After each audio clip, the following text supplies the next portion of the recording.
I promised my dying mom I'd grow out my hair, now my dad's fiancée wants it gone for her perfect wedding. I never thought I'd be the kind of person to post something like this on Reddit, but here I am, wide awake at 2 a.m., staring at the ceiling and trying to wrap my head around everything that's happened. This might be long, so thanks in advance for sticking with me. 5 years ago, when I was 17, my life flipped upside down. It started with what seemed like a stubborn cold, nothing major, just something that wouldn't go away no matter what I did. My mom kept urging me to go back to the doctor, even though I'd already been twice and both times they told me it was nothing to worry about. But on the third visit, everything changed. First came the blood tests, then more tests, then a referral to a specialist, and finally, the diagnosis: stage 3 Hodgkin's lymphoma. It was aggressive, and it had already spread more than anyone expected. The oncologist broke the news like he was reading it off a chart: cold, clinical, detached.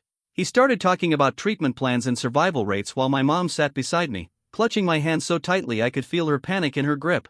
I had 1 week, just 7 days, to mentally and physically prepare before starting aggressive chemo. The night before my first treatment, I stood in front of the mirror for what felt like forever. My hair, long, thick, dark waves that reached the middle of my back, had always been a part of me.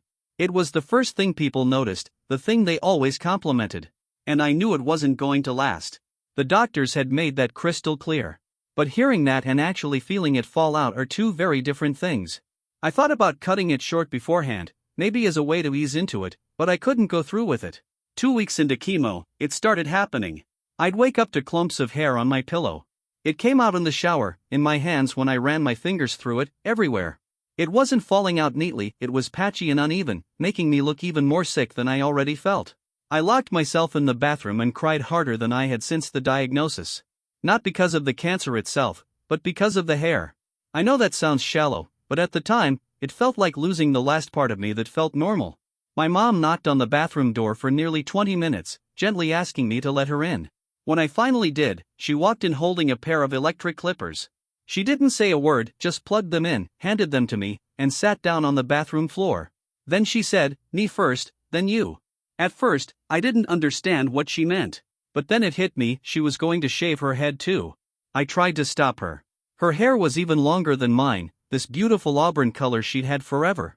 But she was dead set on it. She looked me straight in the eyes and said, "We'll grow it back together. This is just temporary." So, I shaved her head first. Then she shaved mine. When we were done, we took the silliest selfie, both of us bald, trying to smile through the tears. She printed it out, taped it to the mirror in my room, and scribbled a note underneath: "Hair grows back. You focus on getting stronger. Chemo was hell." I won't drag you through every detail, but forget what you've seen in movies. It's not just a little nausea or fatigue. It's your body forgetting how to be a body. I spent more time in a hospital bed than in my own. And my mom? She barely left my side. She slept in a stiff chair next to me for days at a time, working remotely from her laptop whenever I dozed off. Every time I opened my eyes, she was there. Then about 4 months in, she caught a cold. At least, that's what we thought. Since my immune system was wrecked from treatment, she stayed home just in case, and my dad stepped in to be with me. But her cold didn't go away. A week passed, and she still felt awful, so she finally went to get checked out.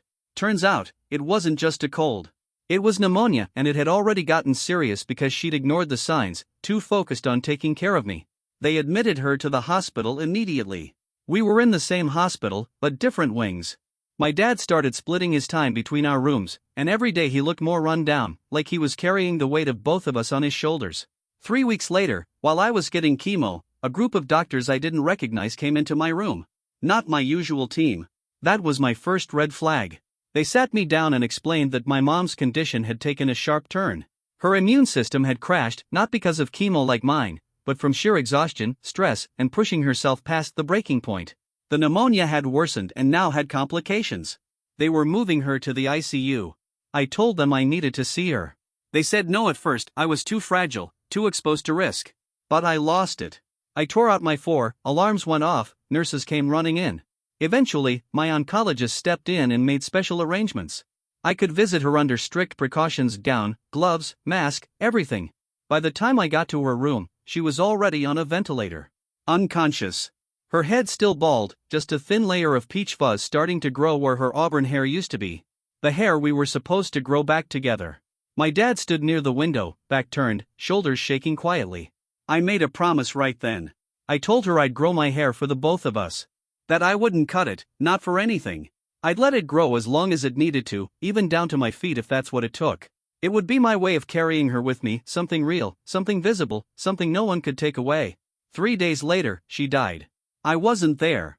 I was stuck in my own hospital bed with a fever from an infection. They told me she went peacefully, that she didn't feel any pain. I don't know if that's true or if it's just what people say to make the loss easier for someone my age to handle. 4 months after that, I finished treatment. The doctors called it a miracle. I was officially in remission. Everyone was thrilled except me and my dad. We walked into our house, and everything felt wrong. Her coffee mug was still on the kitchen counter, the faint outline of her lipstick still on the rim. My dad couldn't bring himself to move it, let alone wash it. I kept my word. I let my hair grow through every awkward stage, patchy, uneven, weird little curls at the nape of my neck. I didn't care. Now, 5 years later, it's thick and healthy and falls all the way to my lower back. It's not just hair, it's a symbol. Of survival. Of sacrifice. Of her. Every once in a while, I'll catch my dad looking at it. He doesn't say anything, but there's this look on his face, something between pride and grief so sharp it could cut glass. Life moved forward, as it always does. My dad shut down for a long while. He'd go to work, come home, reheat some casserole the neighbors had dropped off, and spend the night alone in the den with a bottle of whiskey. We existed in the same space, but barely spoke. Especially not about her. Then, about 8 months ago, he met someone, Sarah. One of his co-workers introduced them at some office event. She works in HR at a different company. She's in her mid-40s, divorced, and has a daughter named Emma who's close to my age, maybe 19. At first, I was just relieved. He seemed a little more like himself, started eating again, even cleaned out the garage. It was weird, but I couldn't deny that something in him had lightened. 3 months into their relationship, I finally met Sarah. She was kind, careful. She didn't try to play the mom role or force some weird bond. She asked me about my classes, my friends, my goals. Just normal stuff. Emma, her daughter, was quiet. Polite but distant. She has that sleek blonde bob that looks like it came straight from a salon, and she's studying fashion marketing or something along those lines. We didn't really connect, but there wasn't any tension, just that awkward silence you get when strangers are suddenly expected to become family. Then, last month, my dad proposed. It felt fast, but I guess when you're older, you stop wasting time. The wedding's set for this summer. I really was trying to be happy for my dad. I wanted to be. I kept telling myself that if mom were still here, she'd want him to find someone to share life with again. I believed that. I still do. And for a while, things felt okay until last weekend changed everything. Sarah invited me over to her place to go over wedding details. I figured we'd be talking about harmless stuff, dresses, centerpieces, maybe what kind of cake they wanted. Emma was there too, sitting at the kitchen counter, flipping through bridal magazines like she didn't have a care in the world. Sarah made us tea, set out a little plate of cookies, and then out of nowhere looked me dead in the eye and asked if I'd cut my hair for the wedding. I thought I'd misheard her. I mean, who says that? But no, she was completely serious. She went on to explain that all the bridesmaids were getting their hair done in identical updos, and mine was just too long to work with. She said it might throw off the balance in the group photos. That my hair would stand out too much. Like it was some kind of design flaw in her wedding aesthetic. Emma didn't say anything, but I saw her nodding along like she agreed, still pretending to read the magazine. I stayed calm. I told Sarah why my hair was long. I explained the promise I made. What it means to me. What it meant to my mom. I tried to say it clearly, respectfully. Sarah sat there, listening with this polite, frozen smile, and then said something that made my stomach twist. "Don't you think your mom would want you to move on by now?" she asked. "She wouldn't want you to hold on to the past like this. Sometimes a haircut is just a haircut." That hit me like a slap. This woman, who never even knew my mother, was sitting there telling me what my mother would have wanted. Like my promise didn't matter. Like the only reason I hadn't cut my hair was because I was emotionally stuck. And then she added, "I'm not trying to take your mom's place, but I am about to become your stepmother. This is the happiest day of my life. Isn't it fair to ask for just one thing? One day? For the sake of family unity?" I couldn't even respond. I just stood up and walked out. She called after me, accusing me of being dramatic and immature. But I didn't look back. When I got home, my dad was already waiting for me. He looked worn out, like the weight of everyone's expectations was crushing him. He didn't even raise his voice. "Could you just think about it?" he said softly.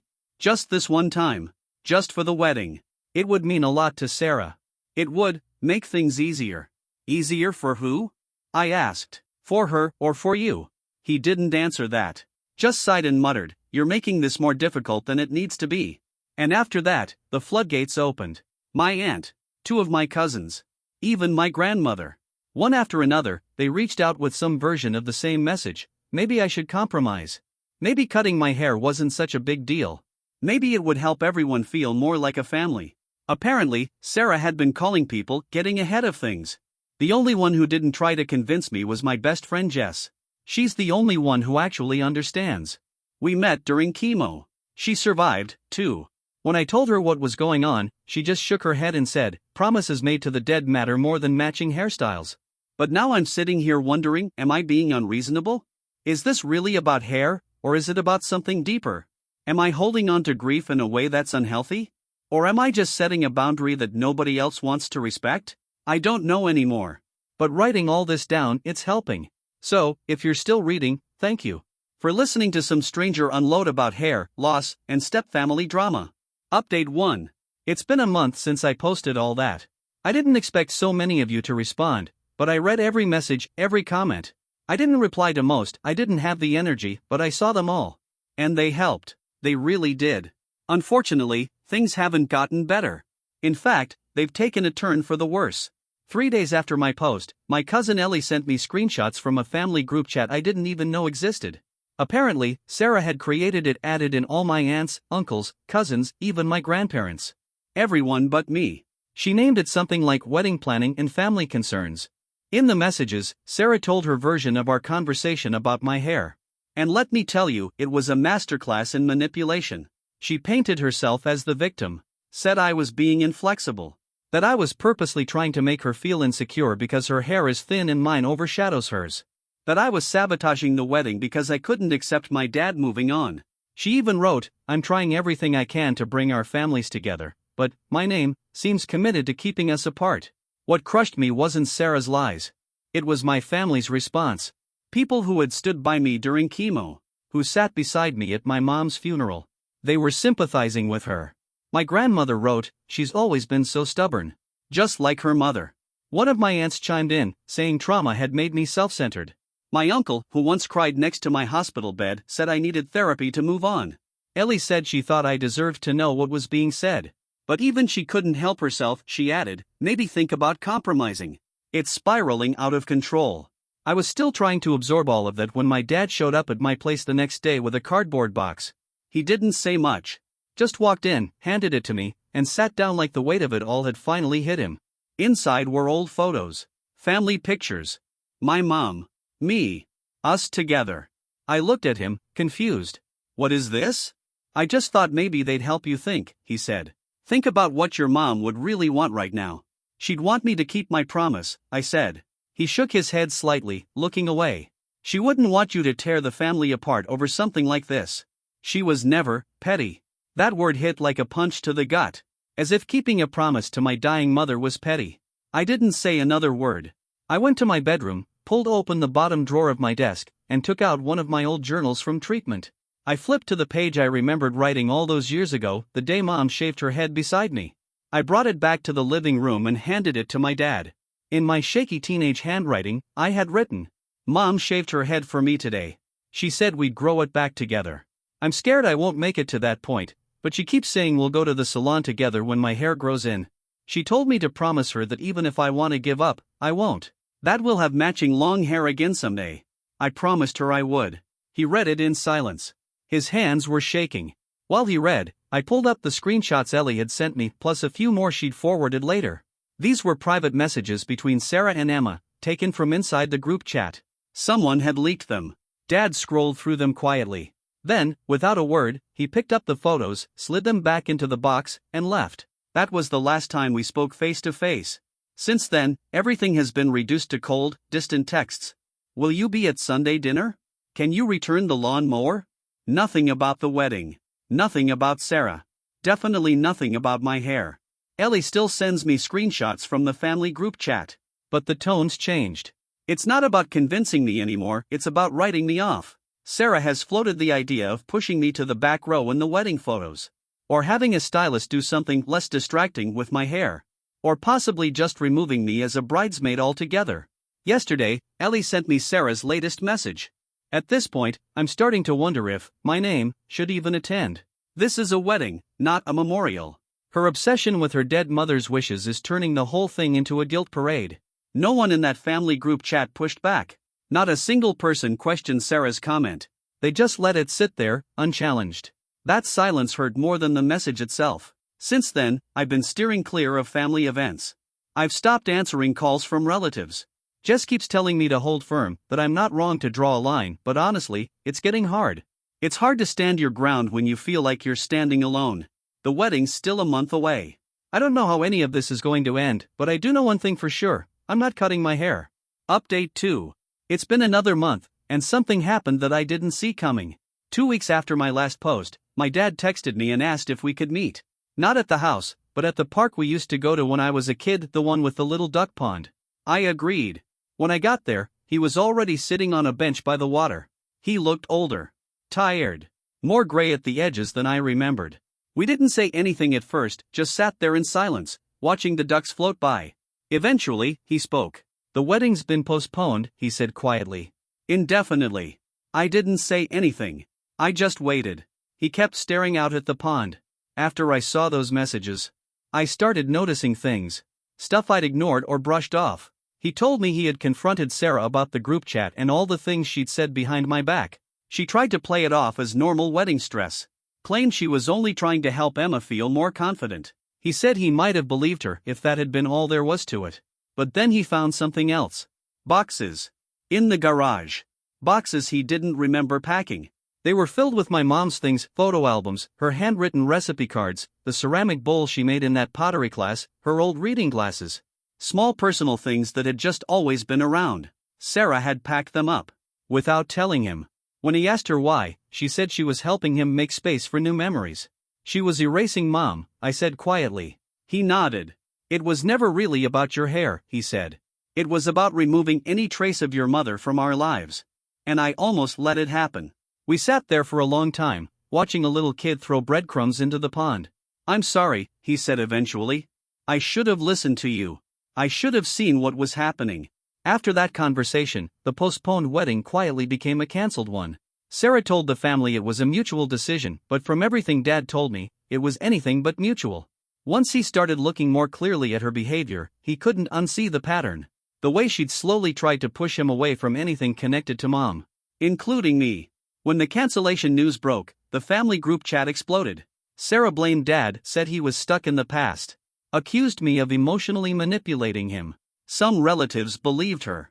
Others, especially after my Aunt Martha, my mom's sister, spoke up, started asking harder questions, like why Sarah had ever made my hair such a focal point in the first place.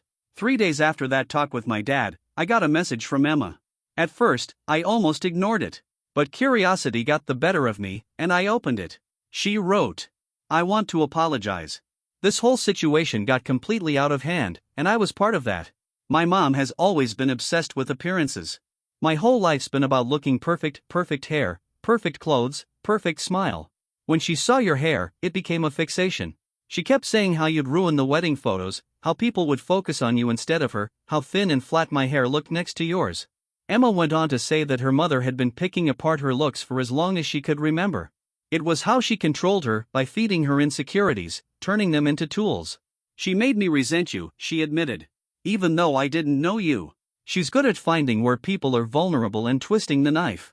I'm not trying to excuse myself, I still went along with it. But I wanted you to understand why." We exchanged a few messages after that. Nothing deep or overly warm, but civil. Mutual understanding. We talked about what it's like to be caught in someone else's power struggle, used like pawns in a game we didn't ask to play. We didn't become friends. But we stopped being enemies. Meanwhile, Sarah's been telling anyone who will listen that our family is toxic. That we live in the past. That we all need therapy. She's tried reaching out to a few relatives to get them to talk to my dad on her behalf, but most people have stopped answering her altogether. One unexpected outcome of all this? My dad and I have started spending more time together. We're not back to normal, I don't even know what that would mean anymore, but we're actually talking. Not just small talk. Real stuff.